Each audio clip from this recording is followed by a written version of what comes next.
السلام علیکم ورحمۃ اللہ وبرکاتہ۔ الحمدللہ رب العالمین الرحمن الرحیم والصلاة والسلام علی محمد سید الانبیاء والمرسلین وعلی آلہ وصحبہ اجمعین، اما بعد۔ فاعوذ باللہ السمیع العلیم من الشیطان الرجیم، بسم اللہ الرحمن الرحیم۔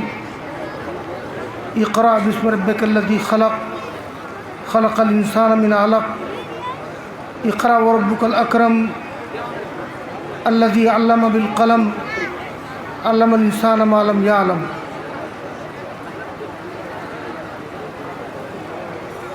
اسٹیج پر تشریف فرما جامعہ کے اساتذہ، دوسرے مہمانان گرامی اور شعبہ حفظ کے فارغین طلباء، نیز سند عالمیت حاصل کرنے والے عزیز طلباء اور اس پنڈال کے نیچے بیٹھے ہوئے جامعہ کے تمام طلباء اور دوسرے مہمانان، یہ جو آج کا پروگرام ہوا اور جامعہ مطلوع العلوم میں ہوا ہے، واقعہ یہ ہے کہ اس ادارے کے تعلق سے میں سن رہا تھا یہاں کی نفاست، نظافت اور حسن ضبط۔ آنے کے بعد میں نے اس ادارے کو اپنے تصور سے زیادہ اچھا پایا ہے، اور جب میں نے خطبہ استقبالیہ سنا تو اس ادارے کی ایک پوری تاریخ سامنے آئی، اور معلوم ہوا کہ مولانا عبدالرحیم مدنی حفظہ اللہ کا جو خاندان ہے، جو ان کے معاونین ہیں، ان کی بڑی قربانیاں ہیں اس ادارے کے سلسلے میں۔ اور اسی طرح سے بڑا اچھا لگا مجھے جب میں نے نمونہ کی کچھ تقریریں سنی، اردو میں، عربی میں، انگلش میں، اور ملک نیپال کی ملکی زبان نیپالی میں۔ نیپالی زبان یا انگریزی زبان تو سمجھ نہیں رہے تھے ہم، لیکن لب و لہجہ اور اسلوب سے اندازہ ہوتا تھا کہ طلباء میں برجستگی ہے، اور انداز ایسا نہیں کہ جیسے وہ یاد کر کے آئے ہوں، اور تقریر کے دوران ان کا ذہن ان اوراق سے چپکا ہوا ہو جہاں سے یاد کر کے آئے ہیں۔ انداز خطیبانہ تھا، برجستگی تھی۔ میں اس سلسلے میں تمام طلباء کو اور یہاں کے اساتذہ کو مبارکباد دیتا ہوں۔ اصل میں طلباء کی کامیابی یہ اساتذہ کی محنت کا عکس جمیل ہے، تو بہت مجھے خوشی ہوئی، اور میں طلب عالمیت اور حفاظ کرام کی دستار بندی پر ادارہ کے ناظم اور یہاں کے اساتذہ کو مبارکباد دیتا ہوں۔ دوستو، میں تھوڑی دیر میں کچھ باتیں مختلف لوگوں سے کہنا چاہوں گا۔ اصل میں مدرسے سے وابستہ 4 طبقات ہوتے ہیں۔ کوئی بھی تعلیمی ادارہ ہو، اس سے وابستہ 4 طبقات ہوتے ہیں: انتظامیہ، اساتذہ، طلباء اور طلباء کے گارجین۔ واقعہ یہ ہے کہ کوئی بھی ادارہ ان 4 طبقات کی دلچسپی، ان کی محنت، ان کی توجہ سے وہ ادارہ چلتا ہے۔ اس لیے انتظامیہ سے جو لوگ وابستہ ہیں ان سے میری گزارش ہے کہ وہ طلباء کا، اساتذہ کا خیال رکھیں۔ اسی طرح میری گزارش ہے کہ انتظامیہ کے لوگ یہاں کے ہوں، کہیں کے بھی ہوں، وہ مدرسے کو تجارت کا ذریعہ نہ بنائیں۔ ادھر تقریباً 20-25 سال سے نیپال کے بعض علاقوں میں یا ہندوستان کے بعض علاقوں میں مدارس کے نظما نے مدرسے کو تجارت کا ذریعہ بنا لیا ہے۔ ظاہر ہے کہ یہ بات درست نہیں ہے، بس یہ ہے کہ متولی کی حیثیت سے ادارہ کے نظما اپنے اوپر خرچ کر سکتے ہیں، جیسے موقوفہ جائیداد کا متولی ہوتا ہے۔ تو یہ تھوڑی سی باتیں تھیں میری انتظامیہ کے لوگوں سے، تفصیل کرنے کا موقع نہیں ہے۔ اور اساتذہ جو دوسرا طبقہ ہے، تو اساتذہ کی ذمہ داری ہے کہ وہ تدریس کو مشن سمجھیں۔ اصل میں یہ جونیئر ہائی اسکول یا ہائی اسکول نہیں ہے، تو اساتذہ دینی تعلیم و تربیت کو اپنا مشن سمجھیں، ملازمت نہیں۔ اور اسی کے ساتھ ساتھ اساتذہ مطالعہ کریں، محنت کریں، تفہیم پر توجہ دیں، سمجھانے پر توجہ دیں۔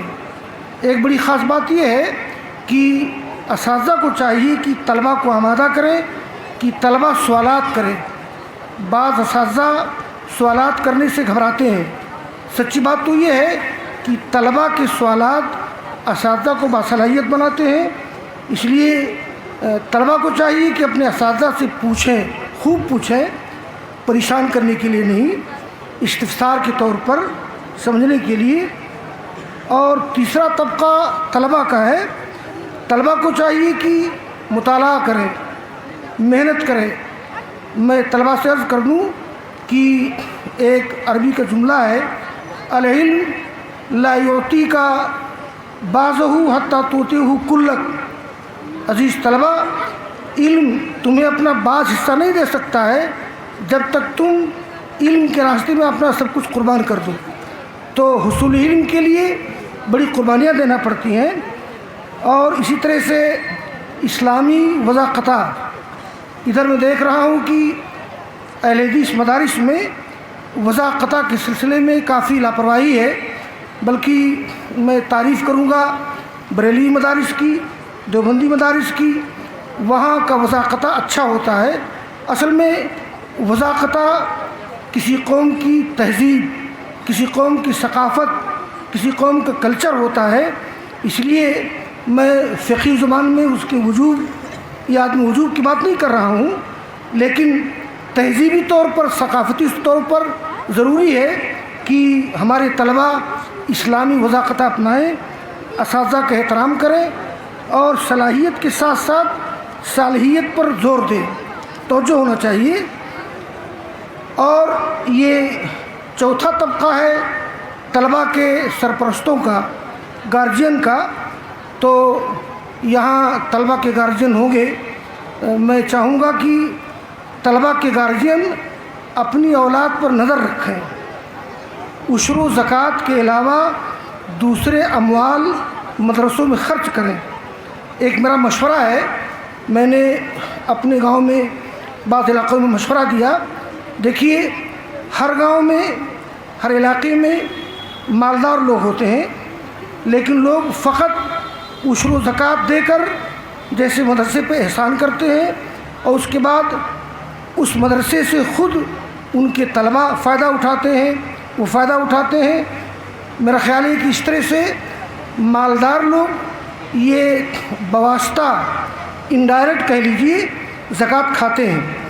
اس لیے یہاں جو طلباء کے گارجین موجود ہیں، ان سے میری گزارش ہے کہ وہ عشر و زکوٰۃ کے علاوہ دوسرے اموال خرچ کریں مدرسے کی ترقی کے لیے، مدرسے کے عروج کے لیے۔ یہ بے انتہا ضروری ہے دوستو۔ اور میں ایک تھوڑی سی بات کہنا چاہوں گا فارغین طلباء سے۔ یہ وہ طلباء جن کے سروں پر دستار عالمیت رکھی گئی ہے، دراصل یہ دستار کوئی فیشن نہیں، کوئی رواج نہیں، ایک ذمہ داری ہے۔